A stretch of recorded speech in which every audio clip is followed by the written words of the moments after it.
والصلاة والسلام علیکہ سیدی یا رسول اللہ وعلی آلکہ و صحابکہ یا حبیب اللہ۔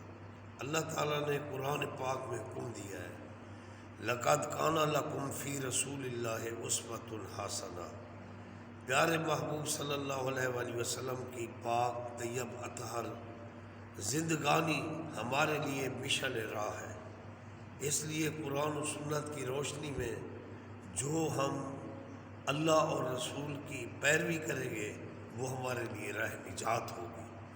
اللہ کے سچے رسول صلی اللہ علیہ وآلہ وسلم نے فرمایا، قال رسول اللہ صلی اللہ علیہ وآلہ وسلم سیاتی زمان علی امتی یحبون خمسہ وینسون خمسہ، یحبون الدنیا وینسون الآخرہ، یحبون المال وینسون الحساب، یحبون الخلق وینسون الخالق، یحبون الذنوب وینسون التوبہ، یحبون القصور وینسون المقابر، او کما قال رسول اللہ صلی اللہ علیہ وآلہ وسلم۔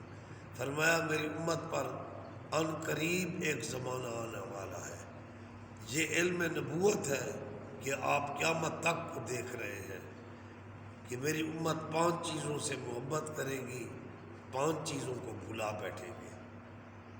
یحبون الدنیا وینسون الآخرہ، دنیا سے پیار کریں گے آخرت کو بھول جائیں گے۔ یحبون المال وینسون الحساب، مال و دولت سے پیار ہوگا، حساب کو، یوم حساب کو بھول جائیں گے۔ یحبون الخلق وینسون الخالق، مخلوق سے پیار کریں گے، رب کو بھلا بیٹھیں گے۔ آج مساجد میں وہ لوگ نظر نہیں آتے نماز پڑھنے کے لیے جتنا بازاروں میں رش ہے۔ آپ صلی اللہ علیہ وآلہ وسلم نے فرمایا یحبون الذنوب وینسون التوبہ، لوگ گناہوں سے پیار کریں گے، توبہ کو بھول بیٹھیں گے۔ آپ صلی اللہ علیہ وآلہ وسلم نے فرمایا یحبون القصور وینسون المقابر، کہ محلات اور مکانوں سے پیار کریں گے، قبرستان کو بھول جائیں گے۔ اللہ کے نبی صلی اللہ علیہ وآلہ وسلم نے فرمایا مَثَلُ هَٰذِهِ الدُّنْيَا مَثَلُ ثَوْبٍ شُقَّ مِنْ أَوَّلِهِ إِلَىٰ آخِرِهِ فَبَقِیَ مُتَعَلَّقًا فِي آخِرِهِ فَیُوشِکُ ذَلِکَ الْخَیْطُ أَن يَنْقَطِعَ أَوْ كَمَا قَالَ رسول اللہ صلی اللہ علیہ وآلہ وسلم۔ آپ نے فرمایا اس دنیا کی مثال ایک کپڑے کی ہے جس کو